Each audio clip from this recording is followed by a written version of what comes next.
is preparing for the next frontier of IP.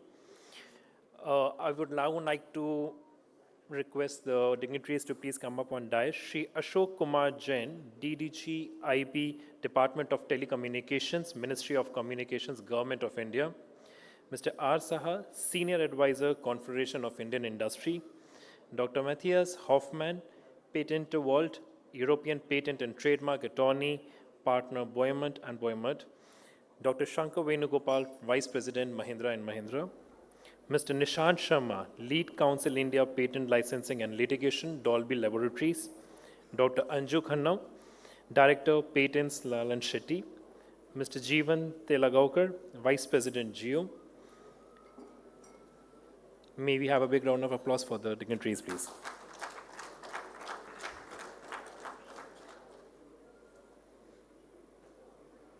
I would now request Mr. R. Saha to kindly take over the session, please. Over to you, sir.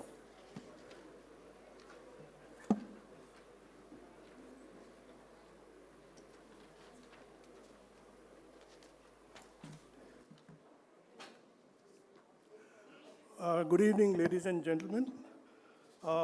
We are going to discuss a very important topic about which the awareness in the country is not much for various reasons.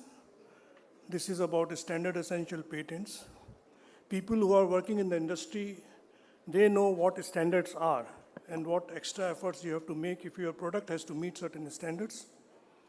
But patents come in the way because especially in the modern technologies, when we talk about, some of the standards are controlled by patents also or vice versa. So if you want to follow a standard, there may be some patents which you have to use if you want to have a product in the market. So it makes the life a little complicated. But when we look at standard essential patents, it stands on three important pillars. One is the technology, second is the standard, and third is the patents. So we have to address all these three pillars to really understand and navigate in the marketplace. For IP attorneys, IP managers, in-house counsels, mastering SEP fundamental is no longer optional, but it almost become essential for managing product risks, securing marketing share, etc., etc. Small and medium enterprises, including startups and several large companies engaged in standardized technologies such as AI, IoT, autonomous vehicles, mobile telephony, Wi-Fi, and many other areas, including energy, transportation, manufacturing, testing, etc., etc. SEP is going to play an important role. But today we are really looking at AI kind of a thing or mobile telephony. One of the fundamental reasons is that these enterprises, and in many cases when I talk about small companies, it may be globally applicable, but in India, even the large companies are hardly engaged in a standard making process. So they have not really the proper understanding of standards and how the patents come in the way to control the whole market or govern, I won't say control, but govern the whole market so that interoperability across globe becomes easier, convenient, and cheaper as well.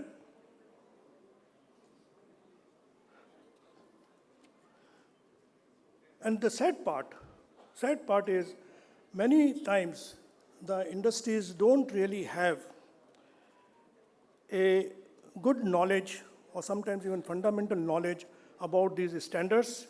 And I'll just mention that in case of 5G standards, there are something like 100,000 plus SEP patent families, 100,000 plus SEP families, patent families, and you are talking about 30,000 documents which actually lay down various standards, and each standard may occupy something like a few thousand pages. So one has to read these standards, understand SEPs, and then see how it can be used in the marketplace. So without the other issue, which is coming importantly, is the licensing of SEPs. You know, there are various good methods, FRAND and other methods are available for licensing, but in the context of Indian companies, the licensing pathways are not very clear, especially when small industries are pushed to the wall by, let's say, SEP holders, and there is a fear of litigation, so comes on the way for implementing SEPs in your product. And the other important thing which we have to realize, that unless you use SEPs for your product, as an implementer of SEP, your road to new innovations is blocked. So as a company, if you want to innovate new things, you have to have access to the SEPs so that you can build upon that. And there where we want the SEP availability or licensing should be much easier. So these are some initial remarks from my side, and SEP policy is another issue. Many countries have their own SEP policies involving concerned departments. For example, in some cases, their Department of Justice, standard setting organization, or National Institute of Standards, and their patent office, and so on and so forth. So keeping all this in mind, we will proceed in our discussion, and all my colleagues who are here, you can read about them. I am not going to repeat them.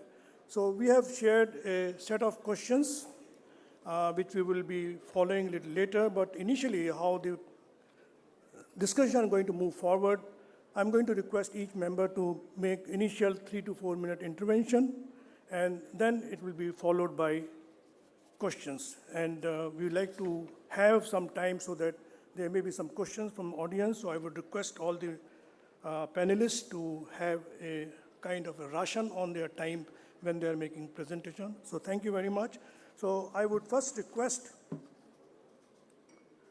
Dr. Matthias Hoffman to have his interview. You can sit down and carry on.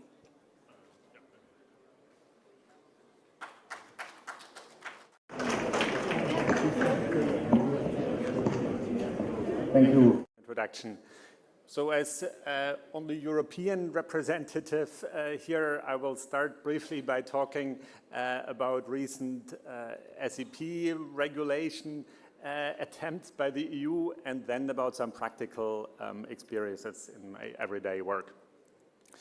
So the EU attempted to regulate standard essential patents and built at the EU IPO, the other big intellectual property organization in Europe, separate from the EPO, a competence center for standard essential patents.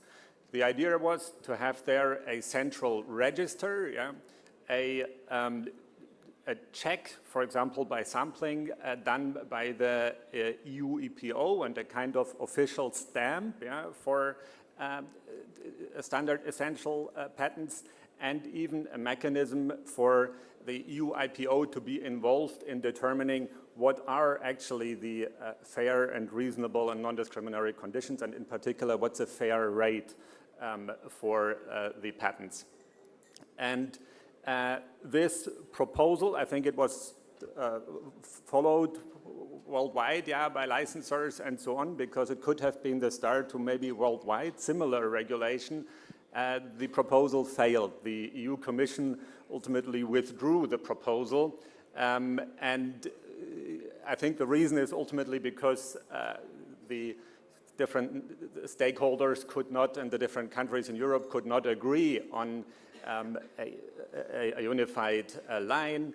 But I think what we also see is that maybe there was the realization that something that can be solved by companies themselves in the free market, that possibly there is no need for this central regulation. And personally, I see it as part of maybe a bigger development in Europe of attempting less regulation.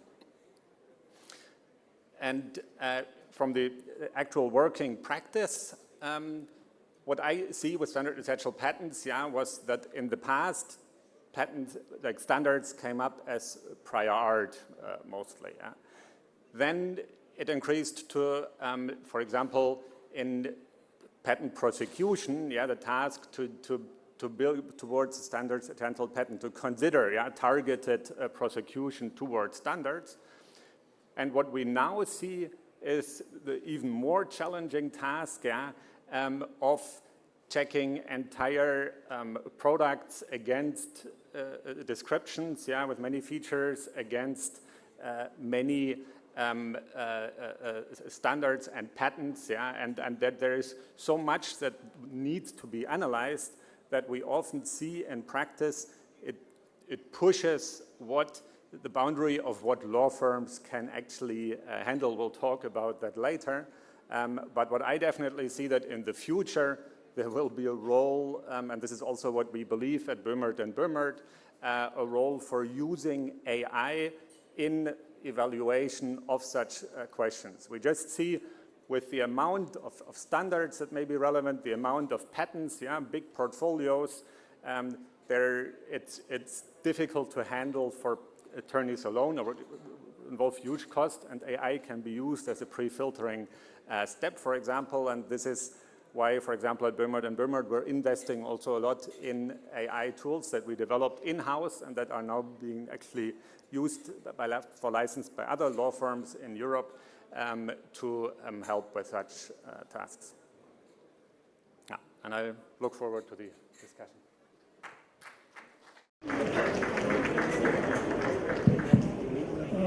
We have a very interesting combination.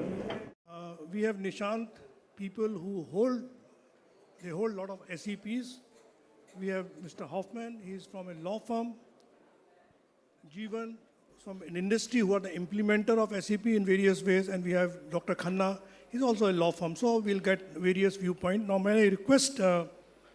Jeevan to have your intervention? Yeah, good evening. It's a pleasure to be here at the outset, let me say that. And it's a privilege to be a part of this panel.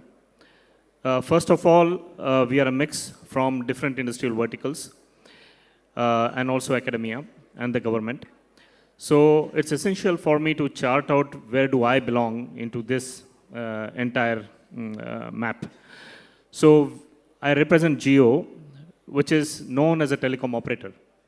However, with the advent of 5G, Jio also became known as a telecom company, which has invented the technology itself.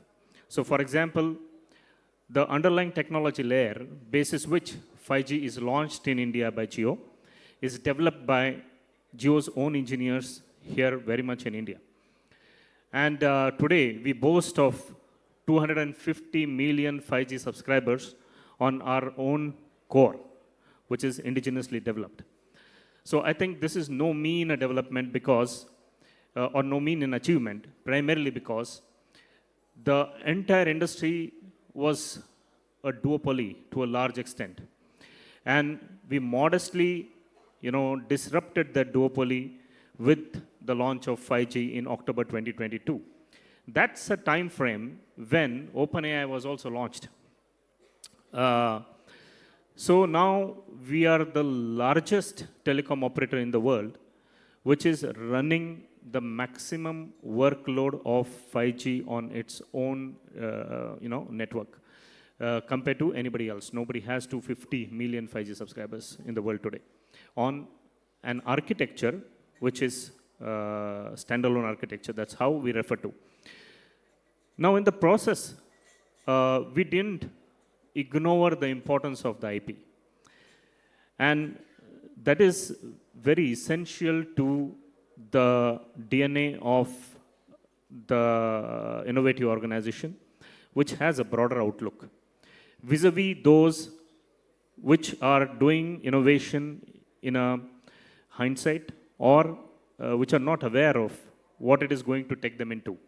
For example, supposedly I am an SME. I am making a great technology.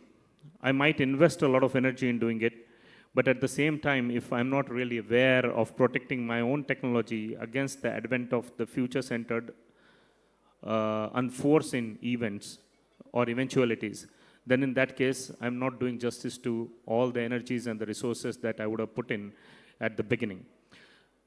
But the large companies have that advantage, and we had the visionary leaders who really shaped our IP portfolio in a futuristic manner. If you scan the recent reports from the IP Office of India, you would see geo platforms nowhere before last 3 years.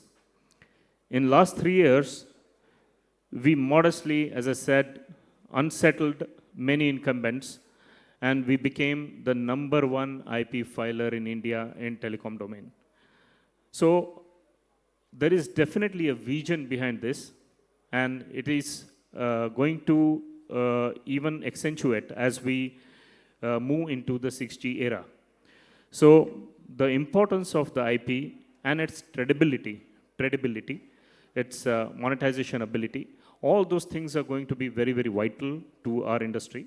And India is going to play a pivotal role in shaping the 6G standards for the world, not only for India, for the world. Primarily because all this is governed by the standards organizations, and we are a member of the standards organization, and our inputs are very well recognized by them, and we are a part of many working groups there as well. So as we move on, I will speak to the pointed questions that come my way.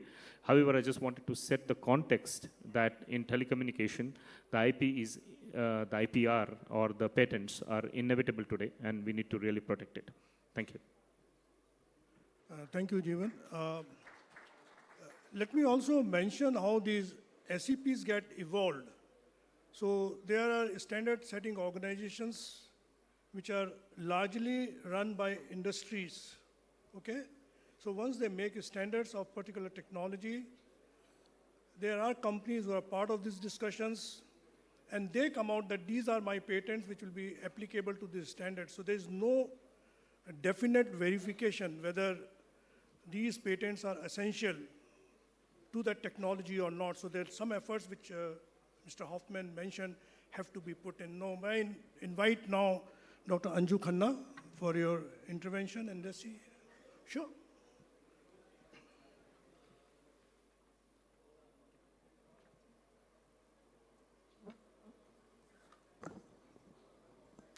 Yeah, good afternoon, everyone, and thank you, Mr. Saha. And thank you, CII, for giving me this opportunity to speak here today. So I'm going to talk about standard essential patents with respect to new technology areas like AI and IoT. So SEPs, we all know that they have actually been primarily responsible for dissemination of telecom technology across the world, across the globe.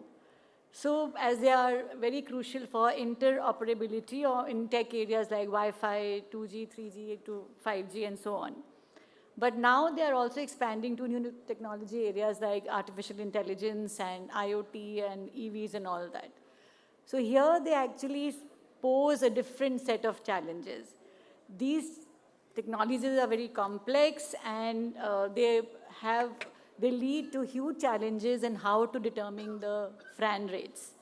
So as we are hurtling towards determining these challenges and trying to find a solution, and I am intentionally using the word hurtle here because we are already there. So several countries have come up with policies for regulating SEP licensing to maintain a balance between SEP holders and implementers. So later on, I will also touch upon the current SEP ecosystem and policy in different jurisdictions and in India and the evolving SEP jurisprudence in the country. So since AI and machine learning are used in a variety of applications, there is also an increased demand for SEPs in the field of AI and IoT-based applications. Right now, there's no agreement on the best practices. So many of the AI and IoT networks, they rely upon technical standards like communication protocols, like data exchange formats, and machine learning algorithms to function properly. Now, these technical standards are covered by standard essential patents, which are essential to implementing the standard and enabling interoperability between different AI apps and different IoT devices. So what are the challenges that we are facing here in SEP licensing? One is the increased complexity due to multiple verticals, business models, and applicable standards. Now, the IoT landscape is huge, and it is actually characterized by a multitude of verticals, which have different industrial and consumer applications with their own set of business models and standards. Then this actually leads to higher transaction costs for more standard essential patents, SEP holders, and potential licensees. So as the IoT technologies evolve and expand, there is likely to be an increase, exponential increase in the number of SEPs. Then there are also difficulties in determining appropriate licensing levels in IoT value chains.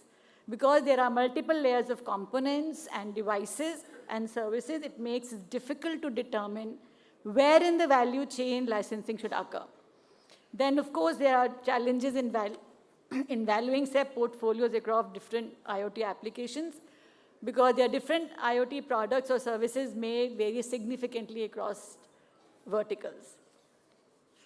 So just to also set the context that what are the probable solutions and which are actually being looked at by the industry. So one of them is to adopt a multi-factor approach for determining royalty rates. In fact, some experts have suggested that basing royalty on metrics like number of user or revenue generated by the platform, using ex-ante licensing to prevent patent holdup, which I know a lot of you will disagree with, and establishing specialized dispute resolution mechanisms or exploring new royalty schemes, such as per unit or revenue sharing models.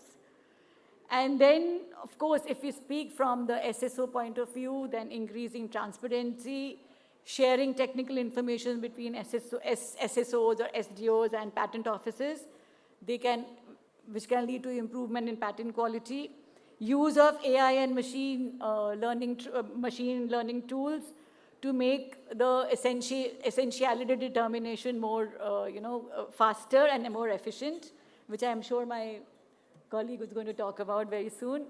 And licensing in the value chain, determining of FRAND terms. There's one proposal by actually the think tank in the EU that a confidential database of existing SEP licenses could be created for use by courts and arbitrators.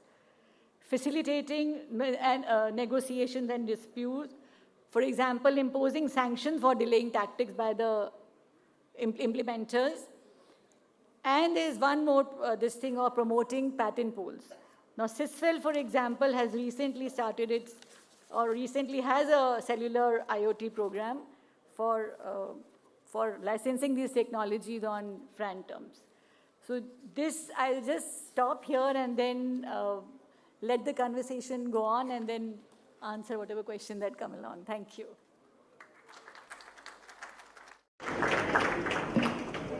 Thank you, Dr. Khanna. May I now invite Dr. Nishant from Dolby. So they are holders of a large number of SCPs, if I'm correct. So I'd like to hear from you, Nishant. Hello. Right. Good evening, everyone. So I represent Dolby Labs, which is a pioneer one of the pioneers in developing advanced audio, video, standardized technologies.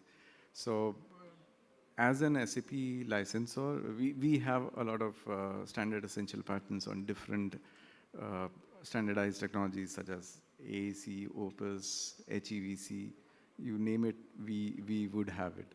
So as an SAP licensor, the common grouse of the implementers is that we hear of is that there are many problems in SAP licensing. So today, specifically, I'll talk about one particular aspect of SAP licensing, which is the type of licensing models that are available and how one of the models addresses most of the problems that are perceived to exist.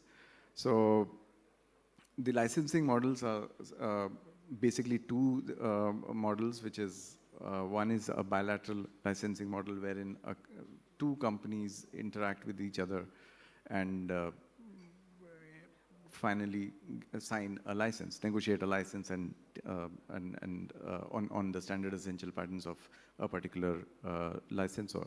The other model is a pool licensing model, wherein a pool is like a one-stop shop wherein several licensors on a particular technology come together and they work together as a group to bunch together their patents, and anyone who's interested in taking a license can approach the pool and take a license on a particular standardized technology from all the licensors in one go. So it is a cost-effective manner of taking license because you approach the pool administrator, take a license on the patents of all the different licensors in one go. You do not need to go to each and every licensor and negotiate a license. So that's one of the benefits, the cost benefit. The other aspect is obviously the transparency part, wherein most of the pools publish their portfolios, the patent portfolio which is on offer. So this is one of the concerns that is raised by implementers, that you do not know what is being licensed to you. So you do not know what all patents exist in a particular technology. So if you go to a pool, most of the pools would publish the list of their patent portfolio on their website. Also, most of the pools would publish the rates that are on offer for that particular portfolio.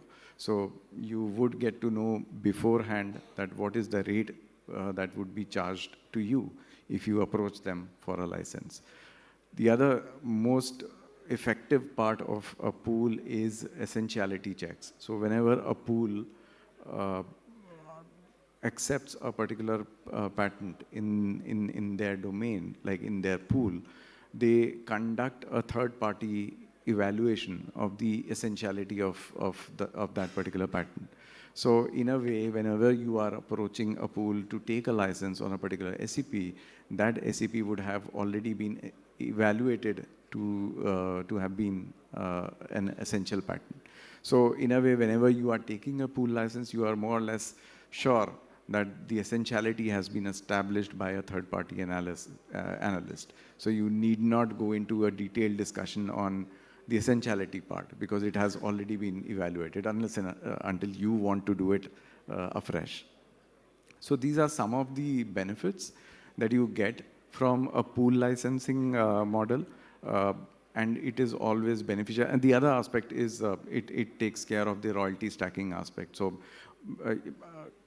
quite many times you'll hear about the problem of royalty stacking, wherein people say that, okay, each licensor starts charging a particular royalty fee, and then the overall cost that the licensee has to bear may be very huge. So if you approach a pool, you have one rate for the license to the patents of all the licensors. So you do not have to, in a way, add up the licensing fee related to each of the licensor individually. So that's another benefit of a pool licensing model. Dolby has seen a lot of success working with pools. We work a lot with pools, and most of our licensing happens through pools. And that's the reason we promote pools as a means for SEP licensing, which is beneficial for the industry as a whole. Yeah. So I'll end there and maybe... Thank you very much, Nishant. And you heard about this concept of patent pool, and one of the pools is FNC. And this is a very reasonably old concept of patent pools. The question is, how do we bring in SEPs and solve some of the problems? So I have a few questions for the panel. First question would be more of an economics side of it, is that seeing the difficulties in SEP, especially from the point of view of developing countries and especially the small companies, do you think this SEP raise a problem of entry barriers, especially in the new economies, Jeevan, would you like to say something? It's a very good question, but let me tell you that Indian government has been extremely fair to all the innovators because over last few years we have made the process of filing the patents seamless through the IP Office of India. It was never that easy earlier. So the level playing field is already established between the large companies and that of the SMEs. If you look at the contributors to the filing of the patents, you would see that individuals have filed the maximum number of patents across the industry in India compared to the companies. So that means there already exists a level playing field. That's one. Secondly, if you look at the corpus that Indian government is going to allocate towards the innovation in the new areas through the RDI funding, there they are not keeping the right of the intellectual property with the investor. They're saying no, it is still with the innovator. So I think the pretext that the SMEs will be at a disadvantage while the innovation happens is kind of misplaced and unfounded, at least in India, because the Indian government is very foresightedly investing into these new technology developments. And the framework is so robust. I mean, I being a large company, there is no guarantee that I would get the funding, right, compared to that of an SME. It will all be evaluated through the set of right people, the experts, and also the funds will be disbursed through the VCs. So I stand equal chance compared to anybody else. But the only benefit that a large organization always gets is the internal funding. So that would obviously stay with us. And if we want to disrupt the global markets, it's also essential that the large organizations are empowered because they have the muscle to disrupt the global value chains and collapse them as well. SMEs will take a lot of time. So many a times it also depends on what the country wants. If the country really wants a strategic advantage in certain areas, they should actually support the large organizations as well. So that's one. And secondly, I think it is also inherent because many a times we see that the innovators, they kind of develop a love for the technology, but they don't want to go through the grind, which many of you have mentioned, which is required to file a patent or file an IPR. So it takes a lot of documentation. You really need to go out of what you are and talk to the lawyers, talk to the best firms who could advise you on how to secure your intellectual property. So if the organizations are not ready to walk that extra mile, then they would have to pay for it. So that essentially happens with the small organizations, but I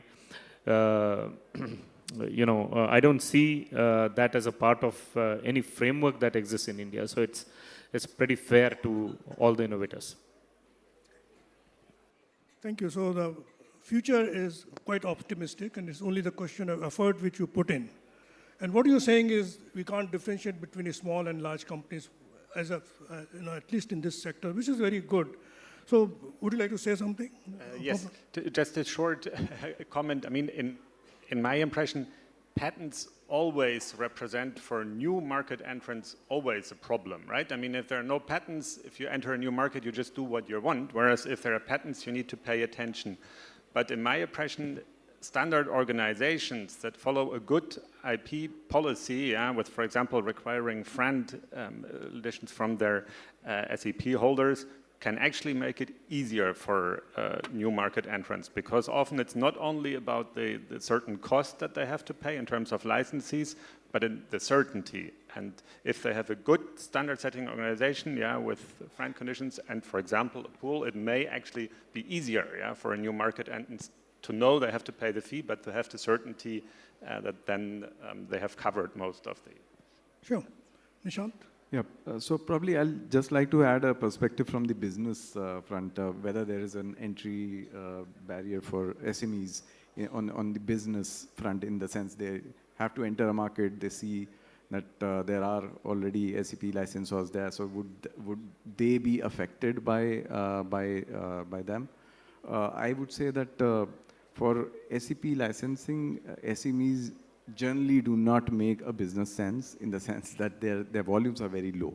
So quite often what happens is SMEs would be using the standardized technology, but they won't have to pay a royalty fee because they are not approached by these SAP licensors. It doesn't make a good transactional sense to contact these companies and spend money on negotiating a license or litigating against them because the volumes doesn't justify that. So in that sense, SMEs, I would say, have a safe zone to operate in. The other aspect is if SMEs are licensors, they can join pools, and when they join pools, the pool would be taking care of their licensing needs. So if they have to license out their patents, the pool can take care of that, and the SMEs won't have to spend the money on separately discussing licensing contracts with implementers. So that's my take on this. Would you like to say something, Dr. Khanna? So I would not say it's a barrier. I think it's an enabler. Now, we have seen that all the SEPs in the telecom industry, now it has, dispersed or across the globe only because of the existence of SSOs and, standard essential patents. And SEPs are actually almost like a compulsory license, where they have to be given on FRAND terms. So I think it helps both the sides, the implementers and the SEP holders both. So, yes, I think, but, the point is, I have a little different viewpoint in the sense that, you have to, in India, we have got so much of money allocated to this sector. 70,000 crores for AI and other things, so much things is there. But how do you enter? So some answers have been provided. I think we need to work on it and see what best solutions can be found. Seeing the complexity of, as I mentioned, the number of SEPs which are there in the market, they run in thousands. So my next question would be, should a company like Geo or some other company carry out an independent essentiality analysis on the patents which are claimed to be SEPs? So, Mr. Hoffman, would you like to say something? Yeah, I mean, in a free market, like with regarding the standard organization, requiring FRAND conditions or not, I think this is something that hopefully the market will regulate itself. Yeah, I believe in this. Wherever the market can by itself find some solution, this is probably preferable to a central regulation. And here, with regard to standard organizations requiring FRAND declarations, this is actually something that probably such a standard is then preferable, right, over a competing standard, which we see, for example, in the audio area, that there are many competing standards and the implementers can decide which standard to use. And there, I think that the market will find its way, that the best standard, including with the best policies, will be successful in the market.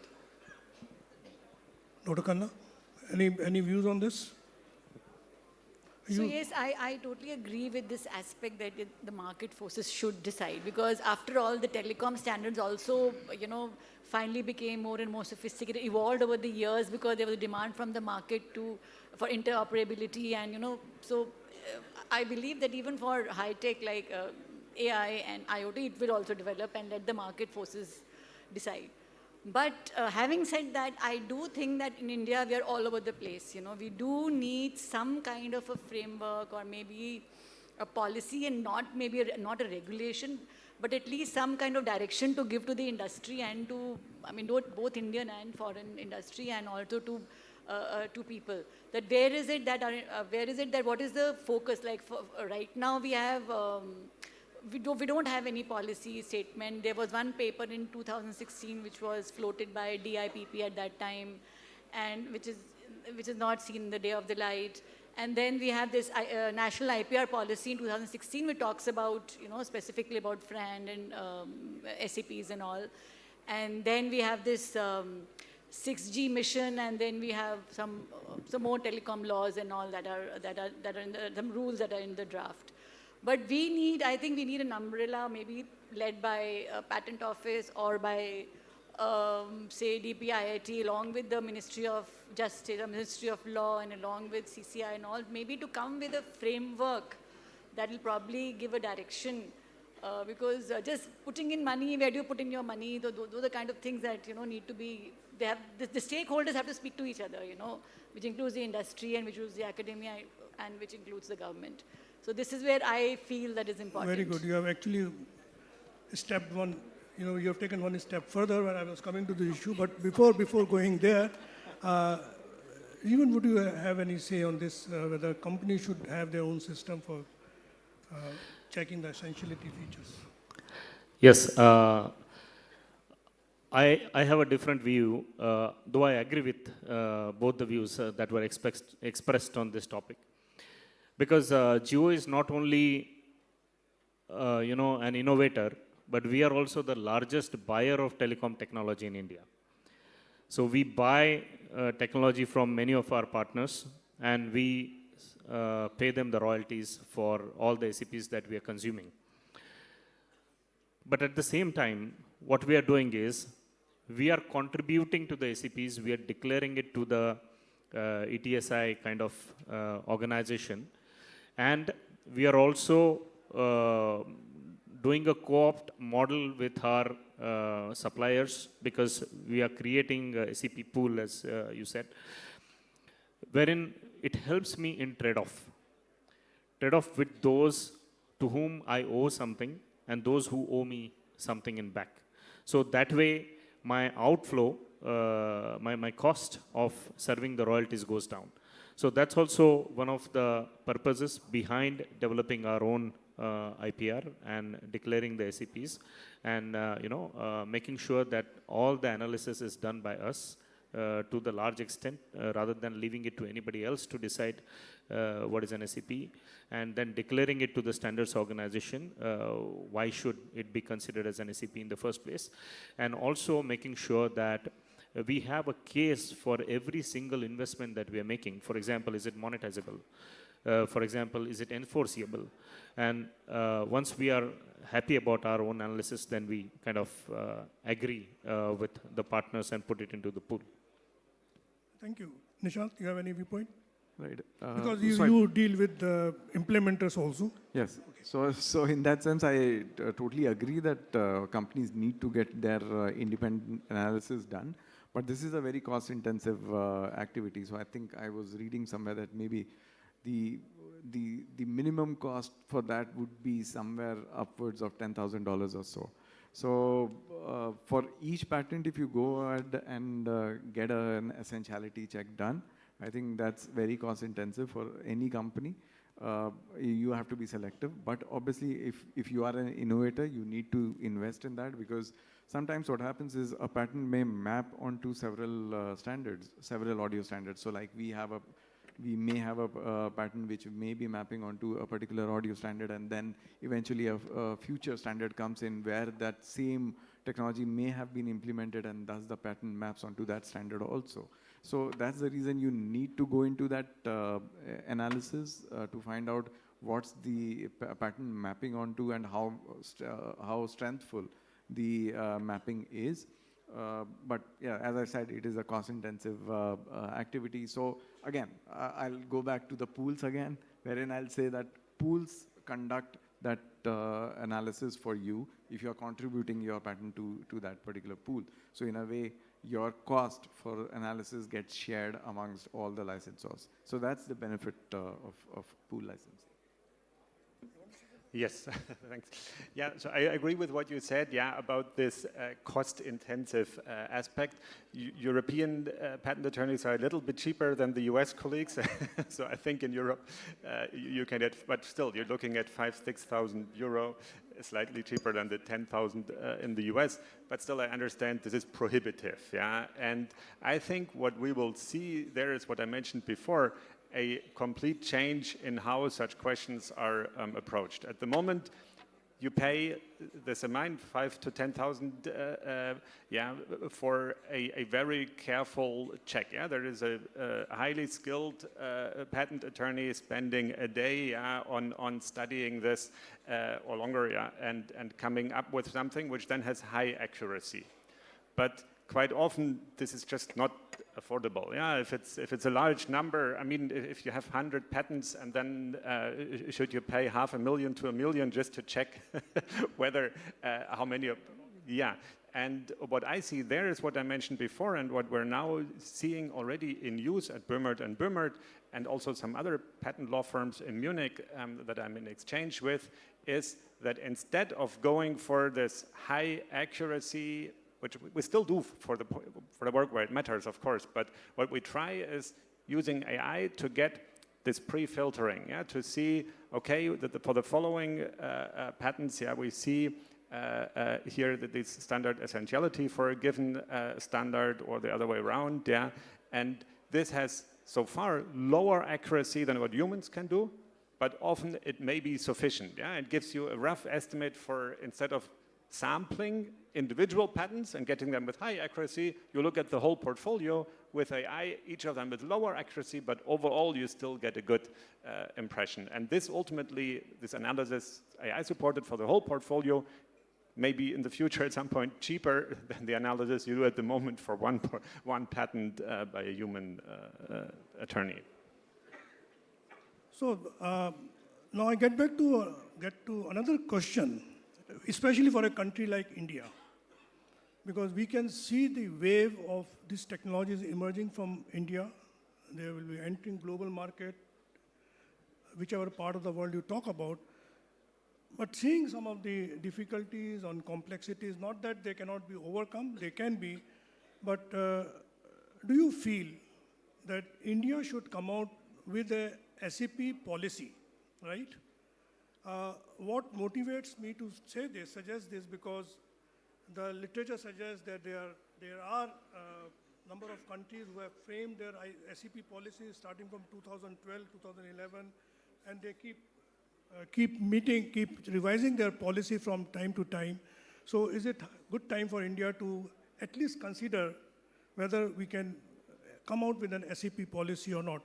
Dr. Khanna, you have already said something, but you take little time. That's a tough one to answer, yes and no. So as I said, that there should not be any regulation, because it should be market driven, but yes, we should have some framework where there is some more clarity on where is the money being spent, and how, and what is the direction that the country needs to go into. That is very important. And so the two examples, EU, as Matthew said, has abandoned its, or withdrawn its policy. US has also started in 2013, and they are nowhere, they abandoned, or it's just lying in the cold. And UK published recently, there were a lot of criticism, of course, they are facing for that. But Japan and China, we can do it, because China is not an implementer SAP ecosystem. They are now the proprietors and the SAP holders. But they have really, from 2013 they started and then really come up, so that's another good example. But Japan is certainly an implementer SAP ecosystem because of their automobile sector, and so they certainly, they also have their recent 2023, I think they came up with some policy. I think that would be a good example to follow probably, yes. Jeevan? No comment? How about you? I guess from a European perspective, my recommendation would be, don't do Europe's mistake and over-regulate. I mean, I don't know, but maybe for each country or region there is different things necessary, but from Europe, I think at the moment our realization is more towards, if it works without regulation, maybe to try that, but it's similar to what you said. Nishan? So I would say that the courts are already doing a great job in setting up the guidelines for how an SAP engagement should work. And I don't think there is a need for a government's intervention in this particular space, because, and this is my view, that firstly the government may not have the wherewithal to go into the details of essentiality mapping, checking what is a FRAND rate, because you need experts to help you with that. The court relies on these experts to give out these decisions after evaluation of all the evidence. So the government does not have that wherewithal. If it wants to have that, it will have to spend money. Where that money is coming from is the taxpayers' money. So a taxpayer's money should not be utilized for regulating private business transactions. So that's my view. So I don't think the policy framework as such is required. We already have an established framework through the courts, and which everyone is following, and not all disputes reach court. Most of the companies are having these discussions privately amongst each other using those guidelines. So I don't think there is a need. Okay. So this is going to be a kind of a rapid fire round. So I'm going to ask one question. You say yes and no, and followed by one or two sentences. Okay? And after that, we would like to have, if time permits, we'll like to have some questions for the audience. The question is, should we start thinking about a global SEP licensing framework? Start with you, ladies first. Okay, so answer is no. Because I think that there will be never any agreement on a global IPSF framework, first of all. So it will be a futile exercise in the first place. The SEP holders will never agree to that, you know. So I think it's like a wild goose chase, you know. That's why. But you don't have any problem with the patent pools? Patent pools are very different, you know. A global IP framework sounds like a SEP regulation on global IP, you know, on SEPs, you know. No, I think the framework does not mean that you regulate. Does it? But it is basically a helping tool for players. So, but who would be, the governments would be a part of that, no? So that is the problem. Jeevan? Yeah, I agree. So no is my answer, and it's because it will be, I mean, we can pretty much say that it would be expensive for countries like us. Thank you. Yeah, I agree, no. Yeah, it would be difficult to achieve and possibly cause more problems. So in terms of global SEP framework, what I understood was maybe a global portfolio license. I'm totally thinking from a licensor's point of view. Right. So if that is what is meant, yes, I agree with that. Otherwise, I still maintain that there's no need for the government's intervention in this particular thing, or any government's intervention in that. Thank you, the panelists. We have some time for questions from the audience, if there are any. Yes?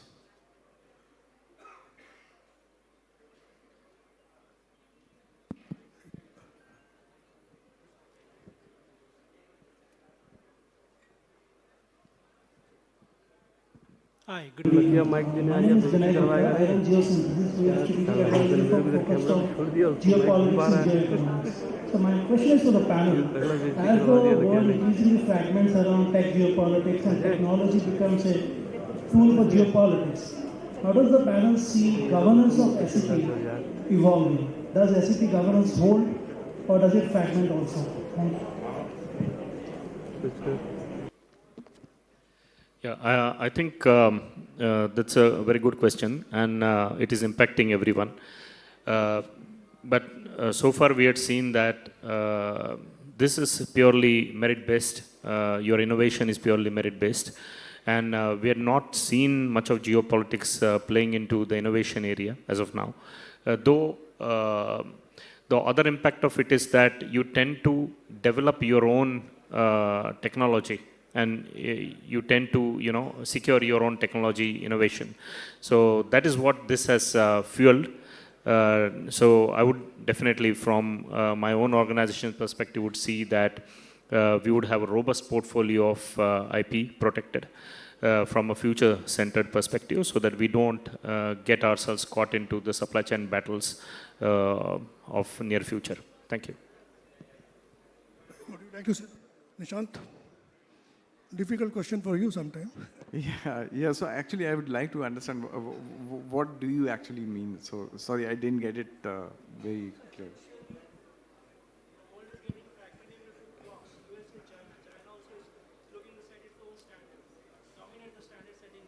So how does the SAP governance work? Because SAP is traditionally, SAP governance has operated on the peer review framework where there are assessors, there are domains or verticals, and in which way everybody comes with an expertise-based solutions frameworks get created. Do you see that holding together going forward? That's my question. So in that sense, I think China is, though they are developing their own standards, but they are developing for the world as well. So I think the highest contributors to 5G standard are Chinese. So I think, and they'll continue to do it because the devices that eventually use those standards would be available across the world. So they cannot make only for China. So that's the reason I don't think they'll like concentrate on one particular area only. It would be like they'll be continuing with the model, and this is for everyone, like India also. We cannot have our own standards, and that's what what the work that Geo is doing is highly commendable in that sense. They are working towards contributing to a standard which would be available worldwide. So, yeah. Yes. So this might be the last question. Hi, my name is Abhishek and I am a lawyer. My question is on whether the holders of SAP patents should be subject to greater liability. For example, if at a later stage a bug or a defect is discovered in the design, should they be subject to a higher standard of liability? For example, like entity X had an SAP and then Y and Z paid royalties and they were deterred from innovating around the standard because the standard got propagated because of network effects. So should entity X be subject to a higher liability? And my economic theory of harm is not the design defect because you could not foresee the design defect, but the economic theory of harm is deterrence to innovation because you could not innovate around the standard. So, first of all, you have to We understand how a standard has deterred someone, because standard is for technological development. So you are making that technology available across the world, and even the implementers. So now the companies which were implementers are now contributing to the standard. So that's how, by getting that access to that technology, they have evolved themselves and developed technology on top of that. So I'm not sure whether... I meant to say network effects. So network effects propagate standards, right? If you enjoy the benefits of network effects, should you be subject to a higher liability if a defect is discovered at a later stage? I think that's for the courts to decide. I'm no one Exactly. to comment on that. I was about to say that let the courts decide on that, you know. I mean, and the FRAND is a liability in itself, you know. Yeah. FRAND is a huge liability, by the way. Okay, I think we will go on discussing this thing for longer time. So I think I'll bring this discussion to a close now. And this is the first panel discussion which I've seen where there are a lot of agreements and disagreements. So I think the panelists have really contributed to the broadness and the specifics of the issue of SEP. So please join me in giving a big round of applause to the panelists.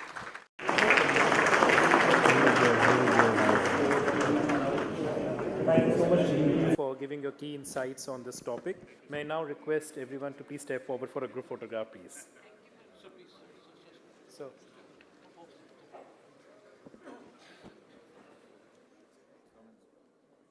yeah, step forward.